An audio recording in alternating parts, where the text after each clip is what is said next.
व्यास जी ने देखा कि लोगों को वेद से ही सर्वोत्तम लाभ हो सकता है, तो व्यास जी ने जो एक वेद में सारी ऋचाएं संहिताएं उपलब्ध थी उनको कैटेगराइज किया। थोड़ी थोड़ी सी आप लोगों की भाषा में भी बोलते हैं। वैसे अब हमारा अंग्रेजी का अभ्यास पहले से कम है, क्योंकि अब थोड़ा संस्कृत और हिंदी पर ही गाड़ी ज़्यादा चलती है। लेकिन विभाग शब्द बोलते हैं, फिर कैटेगराइज भी बोल देते हैं, उनका विभाग किया। तो 4 वेदों को उन्होंने, वेद नहीं बनाए व्यास जी ने, वेद पहले से प्रकट थे, लेकिन वेद इस प्रकार से थे कि उनको ठीक प्रकार से अध्ययन कर पाना ये संभव नहीं था। व्यास जी ने उनको ठीक प्रकार से विभाजित किया। 4 वेद विभाग में आ गए, ऋग्वेद, अथर्ववेद, सामवेद, यजुर्वेद। विभाग जब हो गया, विभाग होने के बाद में भी उनमें से उपनिषदें भी निकली, जो ज्ञान कांड, जो ज्ञान के जिज्ञासु हो या वो ज्ञान के जिज्ञासु बैठे। क्योंकि कथा कहानियां अपनी जगह ठीक है, बाकी जीवन का लक्ष्य अपनी जगह ठीक है। हाथी घोड़ा पाल की जय कन्हैया लाल की ये भी जरूरी है, और कथाओं इत्यादि में जो उत्सव मनते हैं वो सब भी जरूरी है। लेकिन मनुष्य जन्म का जो लक्ष्य है, यदि वही भटक गए और नाच कूद कर अपने घर चले गए, तो वो तो एंटरटेनमेंट ही हो गया, बस थोड़ा सात्विक हो गया। लेकिन राजसी, तामसी और सात्विक तीनों गुणों से भी पार जाना। तो व्यास जी को लगा कि वेद का जो लाभ ले रहे हैं वो तो कुछ खास जिज्ञासु ही ले पा रहे हैं, क्योंकि भाषा थोड़ी कठिन है। सब लोग वेद पढ़ नहीं सकते, वेद समझ भी नहीं सकते।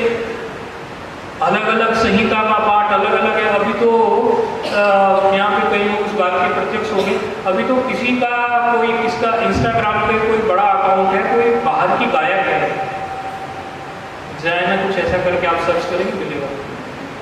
तो उसको किसी ने बताया कि उसकी मन में जिज्ञासा हुई। देखो, हम भारतीयों के मन में इतनी जिज्ञासा ही नहीं उठ रही है, अंग्रेजों के मन में उठ रही है, इंग्लैंड में रहती।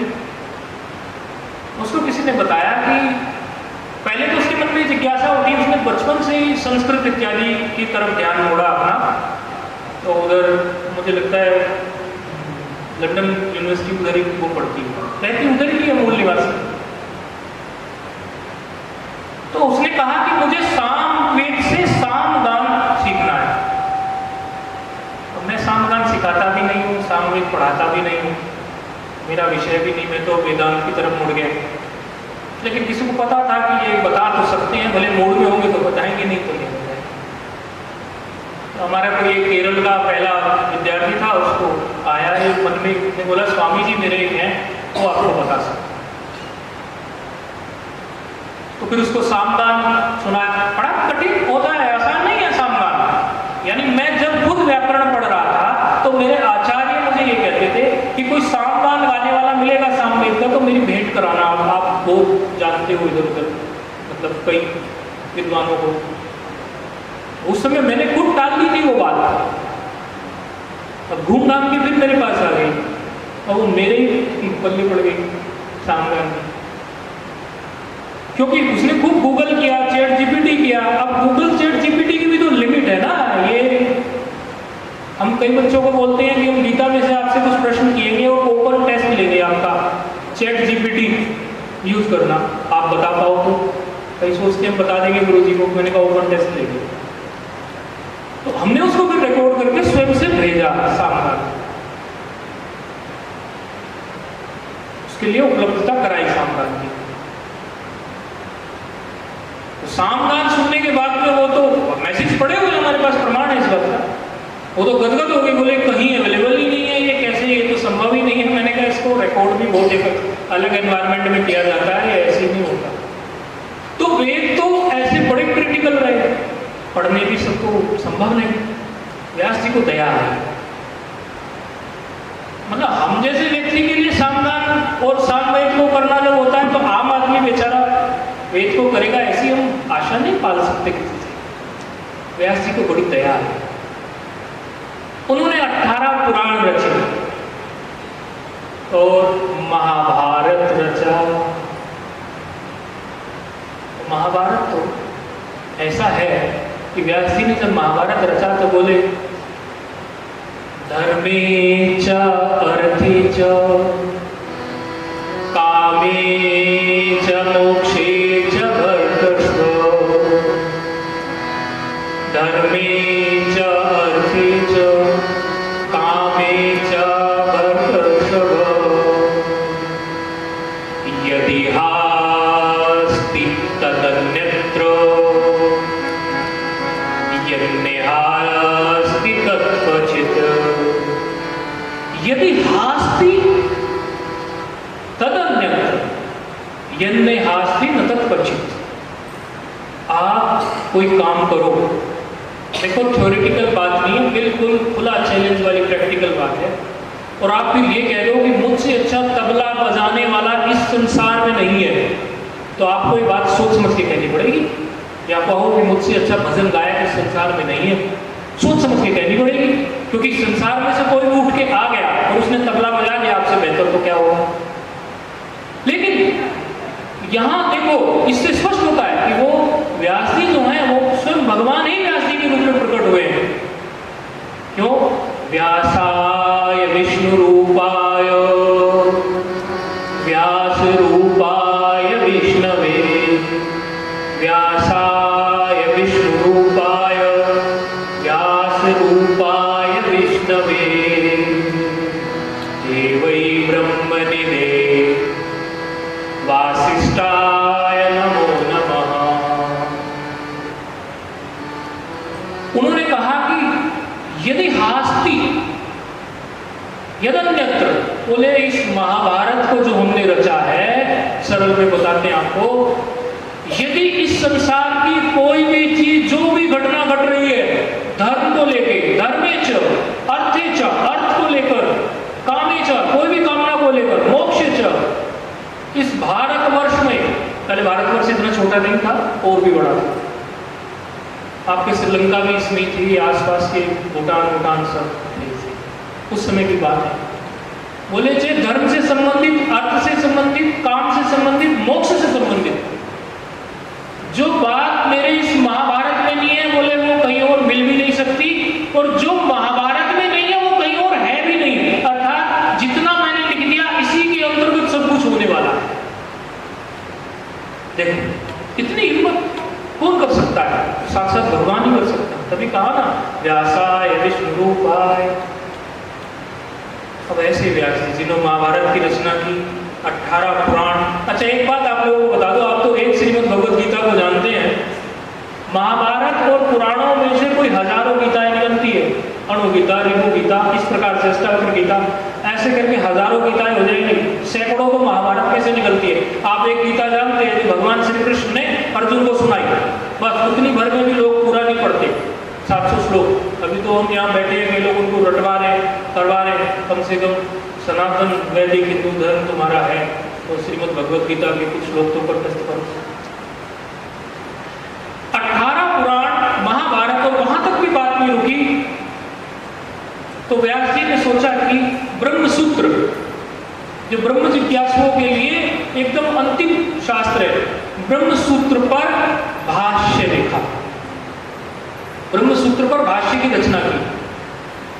ऐसे व्यास जी जो स्वयं भगवान के अवतार हैं, पाराशर से प्रकट हुए हैं, तो कथा तो अलग है, और पूरी कथा आज कार्यक्रम एक दिन का होता है ना, तो उसमें सारी बातें बता पाना संभव नहीं होता, तो मुख्य मुख्य बताई जाती है। ऐसे व्यास जी के पास सब महात्मा लोग इकट्ठे होकर सोचा कि महाराज हम महादेव का पूजन करते हैं तो महाशिवरात्रि उपलब्ध है, हम राम जी का पूजन करें तो राम जी के लिए विशेष राम नवमी उपलब्ध है, भगवान कृष्ण का पूजन करते हैं तो श्री कृष्ण जन्माष्टमी उपलब्ध है, और तो और शक्ति की उपासना करते हैं तो उसके लिए भी 4 नवरात्र पढ़ते हैं, 2 गुप्त हैं, 2 सबको पता होते हैं। महाराज आपने कितना उपकार किया, कितना उपकार। और एक बात सुनना आप लोग, उपकार वास्तव में बहुत बड़ा है। जितने भी कथाकार हैं आज भारतवर्ष में, कोई छोटा कथाकार हो, बड़ा कथाकार हो, या जितने भी सत्संग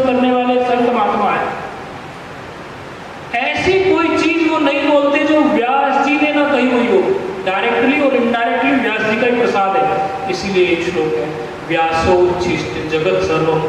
व्यास की झूठा नहीं सब। हम तो यहाँ कुछ लोग बैठे हैं, हजारों 10-10, 20-20 हजार लोग जिनके पंडाल में बैठे रहते हैं, वो भी व्यास का दिया हुआ ही खा रहे हैं। भगवान व्यास जी ने ही जो प्रसाद दिया, व्यासोच्छिष्ट जगत सर्वम, वही प्रसाद को खा रहे हैं। और यदि व्यास जी का धन्यवाद ना करें हृदय से, अभी ये गायक बंधु बड़ा सुंदर गीत गा रहे थे भजन स्वागत में, जब हम आए तो गुरुदेव का ये करने लगे, तो अब आप लोगों के लिए हम गुरुदेव है, लेकिन हमारे भी तो गुरुदेव। हम वहां चिंतन में चले गए तो हमारी आंखें गीली हो गई, सोचते सोचते हमारा मन एकदम वहां मुड़ गया है, एकदम वहीं चला गया। ये पूरी गुरु परंपरा को प्रणाम है। तो व्यास जी के पास महात्मा लोग गए, बोले व्यास भगवान, हम चाहते हैं आपके लिए भी कोई दिन निर्धारित हो जाए और उस दिन आपका भी पूजन हो। हम धन्यवाद कैसे करें? कुछ तो धन्यवाद करें, हम आपसे ही सब कुछ है, इतना उपकार आपने जगत में किया है, हमें किसी दिन आपको भी तो धन्यवाद करने का मौका मिले। तो बोले ठीक है। अरे तुम मुझे एक शरीर में समझते हो? व्यास जी बोले, ये ब्रह्म पुराण से बोल रहे हो, अपनी कपोलकल्पित कथा नहीं बनाते हैं, प्रत्येक बात शास्त्र के प्रमाण से बोलते हैं। बोले आप हमें एक शरीर में सीमित समझते हैं कि हम केवल इस शरीर में रहते हैं? अरे हम सर्वव्यापक हैं, हम अपने आप को ब्रह्म रूप से जान चुके हैं, हम शुद्ध बुद्ध नित्य मुक्त हैं, हम सर्वव्यापक हैं। एक दिन निर्धारित कर लेते हैं तो आषाढ़ पूर्णिमा निर्धारित कर लीजिए और अपने अपने गुरुजनों के पास, जो आपके गुरुजन हो, आसपास उपलब्ध हो, संत हो, जितने आपकी गुरु बुद्धि हो, अपने अपने गुरुजनों के पास जाइए और उनका पूजन कीजिए, तो मेरा ही पूजन है। ये व्यास जी के वचन है ब्रह्म पुराण। और व्यास जी कैसे हैं? व्यास जी बड़े, आप सोचोगे कि विचित्र शब्द, अद्भुत, विलक्षण, ये सब ज्यादा उपयुक्त जान पड़ते हैं। कैसे? एक बात, मतलब सीखने में, मतलब उनकी पूजा हो रही है या उनको, जब हम भी बैठते हैं तो सभी गुरुओं का आवाहन करके बैठते हैं। बोला ना हमने, नारायण समारंभा शंकराचार्य मध्यमा अस्मदाचार्य पर्यंता वंदे गुरु परंपरा। भगवान नारायण से लेके बीच में शंकराचार्य हैं, व्यास जी भी आगे उनके साथ में, अभी के जितने भी आचार्य हैं, हम सबका आह्वान करते हैं, पूजन करते हैं। तो बोले मुझे ऐसा मत समझो आप कि मैं किसी एक शरीर में बंधा हुआ हूं। अपने अपने गुरु की जब आप पूजा उपासना करेंगे, वही मेरी पूजा और उपासना हो जाएगी। हम भी जब बैठते हैं, कोई पूजन करता है, तो हम इस परिचिन्न शरीर की पूजा कराएंगे तो हम भी पाप में पड़ेंगे। पूरी गुरु परंपरा का आवाहन करके बैठते हैं, इस शरीर की क्या पूजा है, तो आज कल चला जाएगा भाई। वो पिक्चर वाले भी जानते हैं कि मुझसे पहले कितने आए और आगे चले गए। शरीर तो पल का किस्सा ही है ना, शरीर की क्या मिसाल है। लेकिन इस शरीर में जो चेतन तत्व है, चेतन सत्ता है, उसका जब आह्वान होता है तो गुरु उसका शरीर ब्रह्म होते हैं। एक चेले ने पूछा, गुरुजी ब्रह्म है या गुरुजी का शरीर भी ब्रह्म है, ये बताओ पहले। परब्रह्म परमात्मा की हम उसमें अनुभूति करें कि नहीं करें? अरे बोले गुरुजी सशरीर ब्रह्म है, क्योंकि वो उस ब्रह्मानुभूति में रहते हैं, इसीलिए ब्रह्म है। तो उनका आवाहन करके जब बैठेंगे तो पूजा उनकी, हमारी नहीं। और व्यास जी कैसे हैं, उसके बाद आप लोगों का प्रोग्राम जैसा मुझे सूचना है, उसके बाद आप लोगों को पूजन का प्रोग्राम हम उधर आएंगे। व्यास जी की एक अति सुंदर बात है, हमने पिछली व्यास पूर्णिमा में भी बताई और हमेशा बताते रहेंगे। तो जा रहे थे जंगल से, देखा किसी को कि एक पेड़ झुका जा रहा है, ऐसे वो कुछ कर रहा है मंत्र, और पेड़ जो है झुका जा रहा है। तो पेड़ झुका, तो पेड़ झुकते उसने खजूर तोड़ लिए। खजूर का पेड़ ऊंचा होता है। व्यास जी ने सोचा कि मैंने इतनी सारी वेदों की ये व्याख्या क्या और ब्रह्मसूत्र क्या और बाकी सारे योग सूत्र में भी व्यास भाष्य है, ये सब किया, विभाग किया, लेकिन ऐसा कोई मंत्र सामने नहीं आया कि पेड़ ही झुक जाए, पेड़ ऊपर से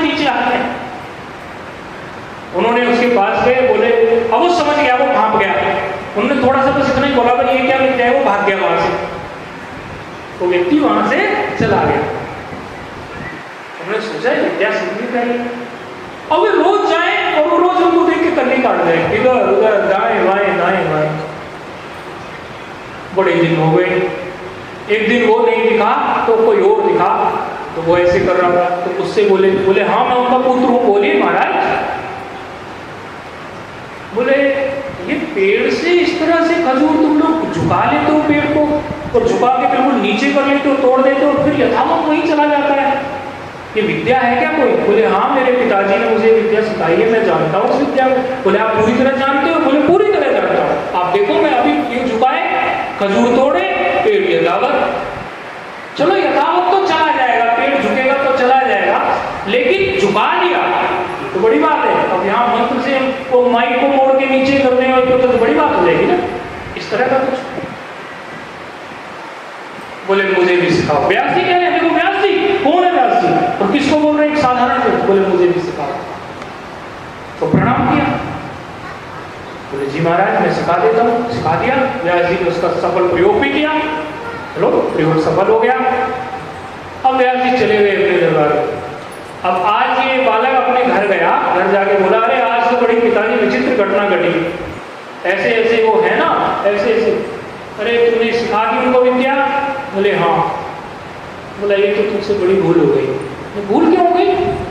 बोले भूल इसलिए हो गई, अरे किसी को भी मंत्र दो तो पहले उसकी श्रद्धा को आंक लो, ये देख लो कि ये इस मंत्र को हजम कर पाएगा कि नहीं कर पाएगा। अरे वो इतने बड़े ऋषि, महर्षि हैं वो, कृष्ण द्वैपायन वेद व्यास, इतने बड़े ऋषि, और हम छोटे मोटे लोग, छोटी जाति के लोग, छोटे मोटे लोग, हमें उनकी क्या श्रद्धा होगी? मंत्र दे क्या वो फलेगा? मंत्र जब देते हैं, कई बार हमसे कई बार मंत्र ले जाते हैं तो एक दो बार तो उसको थोड़ा देखते हैं, दे देते हैं। कई बार कोई ऐसा भी कर देता है कि मंत्र को हल्के में ले लेता है।